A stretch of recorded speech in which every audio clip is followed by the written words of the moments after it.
লেবড়ে ফেলেছি, প্রেম হয়ে গেছে, পিছিয়ে গিয়েছি। শেষ সাক্ষাৎকারে নিজের ভুল আর পরকীয়া নিয়ে অকপট স্বীকার রাহুল। সবকিছু জেনেও স্বামীকে ক্ষমা করে পাশে থেকেছেন প্রিয়াঙ্কা।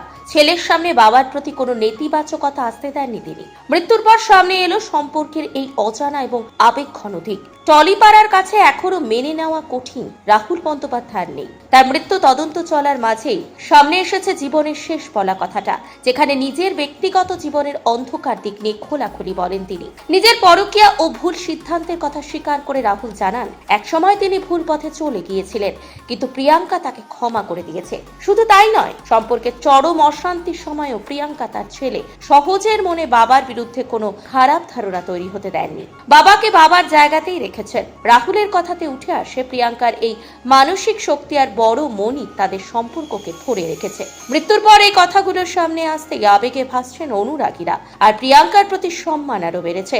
অন্যদিকে তালসারীতে তার মৃত্যু তদন্ত চলছে, আর এই কঠিন সময়ে পাশে থাকার জন্য সকলকে ধন্যবাদ জানিয়েছেন প্রিয়াঙ্কা।